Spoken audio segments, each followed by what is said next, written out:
am Sayyid Muhammad Razul Haq and the course instructor for this. So there is a big dispute inside the society when there is a new people coming to that society. So there are also some hurdles that can be faced by the local people. Like when we talk about the Italy and we say that the people from the Syria and the other South African countries, the people who are coming there in Italy and the different regions of the South Italy. So there is a threat realized by the people of Italian people that they were thinking about these when they go outside the road, they see that we are in a minority, they become the majority, they have a different culture, different race, different standard of living, different religion. So how they will manage such kind of things? They feel the threat that our customs and our culture is going to finish or somewhat whatever it is basically removing. So this is also an economical, we can say, the issue that faced by the different countries. And as Pakistan, we have a refugee camps, one in Pakistan borders, we have more than 30 lakh or 3 million one refugee. Similarly, there are countries that have a different kinds of camp. You see the camp of Syrian people. Similarly, we have a camp in Ivory Coast, Senegal. And there is a lot of people in the world, they migrate from one country to another country for the purpose of seeking a new jobs, new opportunities, for getting higher educations. But this system basically required a legal documentation. And when people start to living their home country and they are looking forward to adjust in another country for looking a better future, so automatically it is also a burden to the government, and therefore they impose a new law of immigration. Last time we have also discussed, and because these topics also will be discussed by the student that they are presenting their presentation, so they will elaborate more about this and they will also share you the facts and figures. And I shared with you also a different facts and figure about this. If we talk about the earlier study that we have done, so we have also done about the trade agreement. We saw what is the trade agreement. We also discussed about the free trade and reciprocity. We have discussed about the different international organizations like we have discussed about the bank sector, the IMF, similarly the United Nations, NATO, and also I have given you assignment to discuss about the whole function of the NATO, North Atlantic Territory Organization. And similarly, we saw the rules of the World Bank, IMF, FATF, similarly G3, G8. These are the organizations that manage basically the world, the countries, the trade system, the economical system, and how the world run according to the order. So these are the world organizations, they collaborate each other and they want to order the world economically so that there will be no dispute among the people, among the countries, and they can be safe from the war type situations. But we saw here that also there is a war type situation in every region, especially when you talk about the South Asian countries like Pakistan, Afghanistan. Similarly, we have now in the Middle East, now we can say that in the country Azerbaijan and Armenia, they had a conflict, and now it is going on also. Maybe possible there is a ceasefire, but it is going on, and there is a solid reason for the both countries, Azerbaijan, that they have the Armenian basically occupied their territory and they want to once again get back their territory from the Armenian armed force. But there is a loss of the humanity, killing of the people are dying.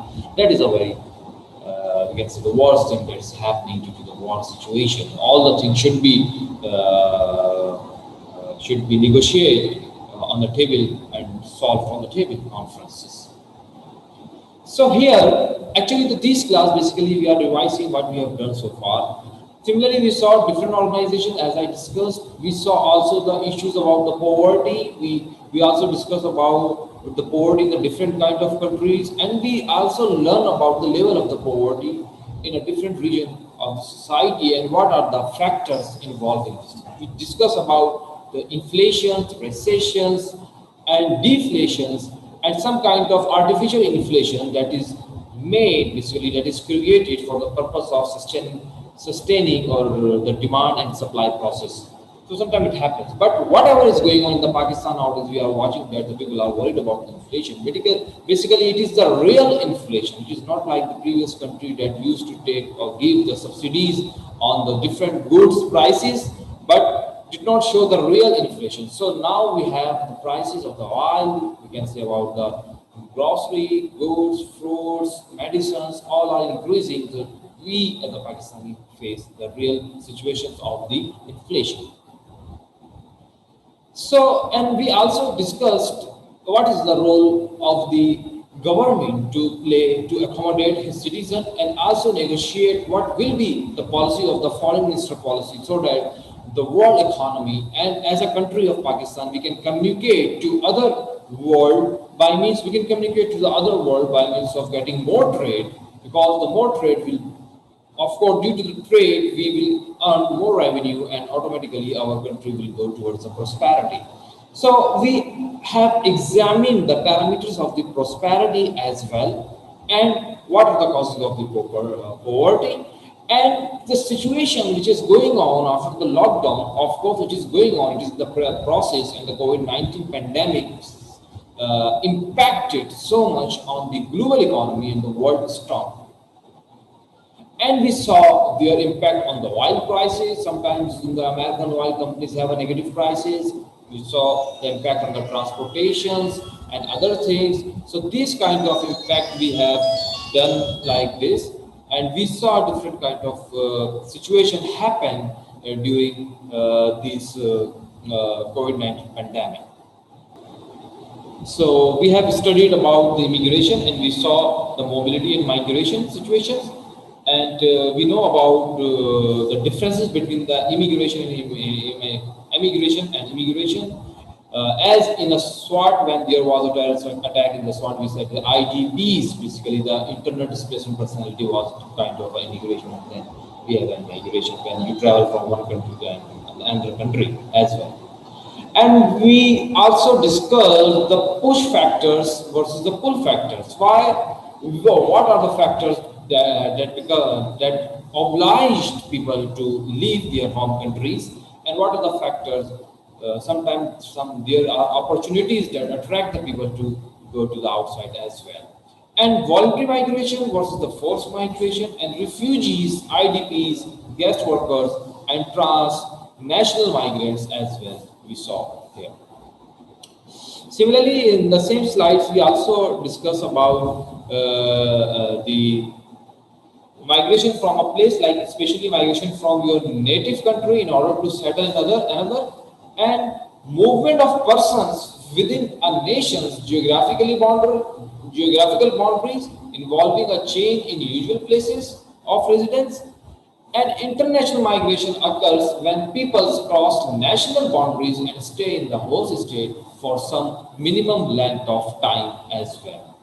So these are the international migration. When happen in what are the reasons for the international migration? When people, we say, what is international migration? When you go to the abroad, of course. Why? For purpose of staying for a long time in the host state for some minimum length of time, like this. The purpose, maybe you want to settle down, you want to do the job, the earning process in your home country, you don't have any opportunities, so you go outside.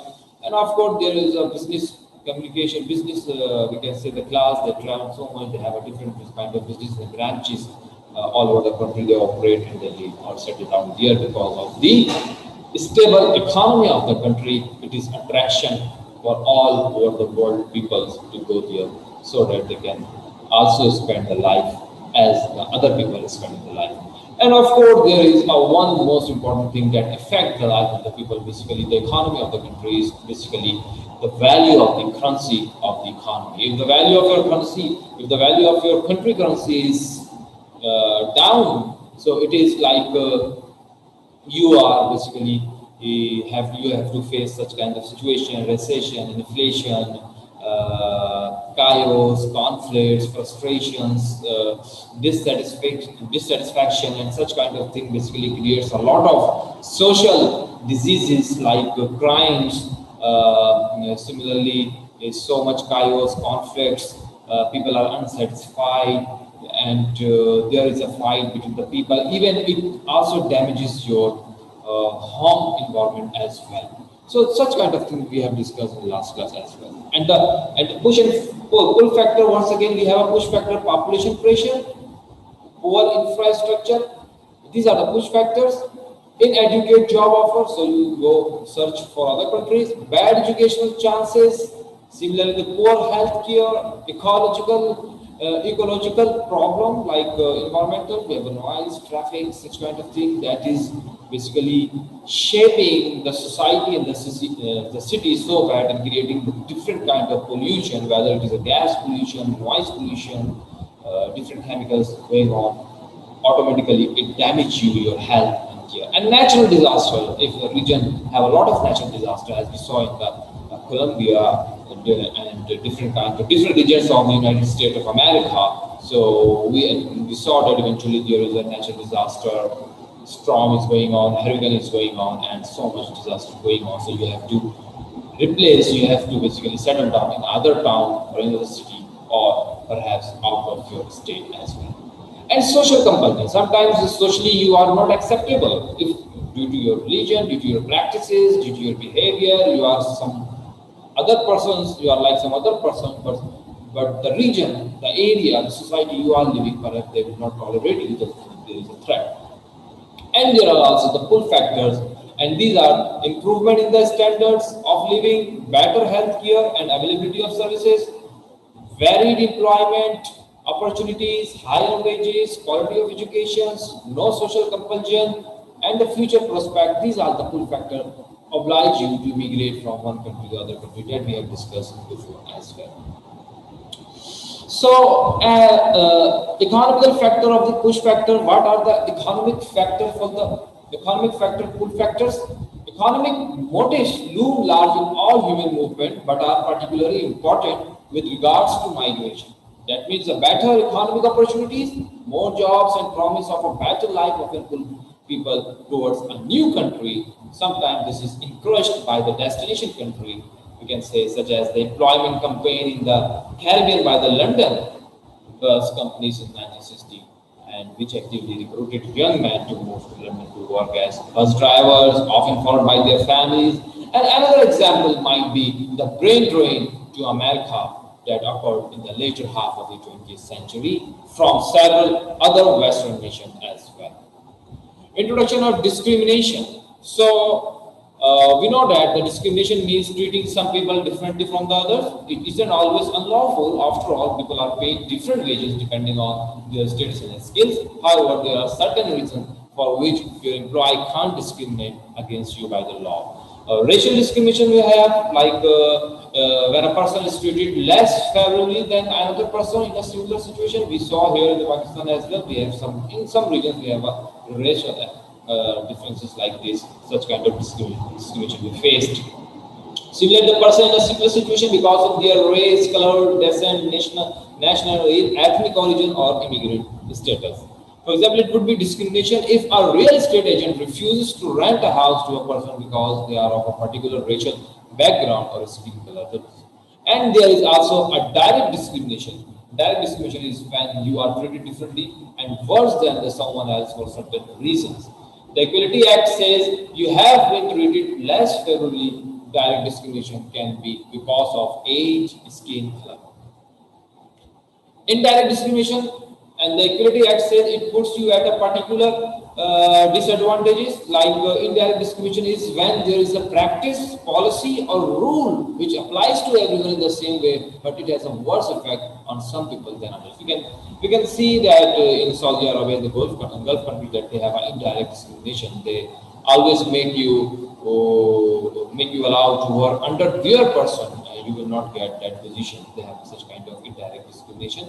They don't allow you, according to their law, they don't allow you to work like equal citizen in the Arabian language. Even we have of course, we have seen this kind of indirect situation everywhere, especially, but in Europe and America, you know very well, it is a big democratic country, so we see their equality, but sometimes we see the racial discrimination is so much the white and black, and we saw so much people died there. There was protest against this.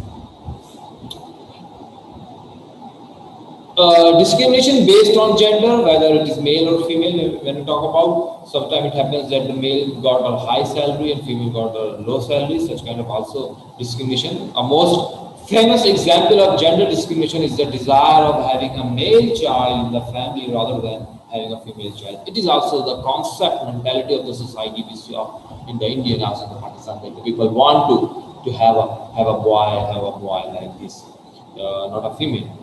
But in Islamic teaching, we know that we are equal, and we also celebrate when there is a female child as well. Alhamdulillah.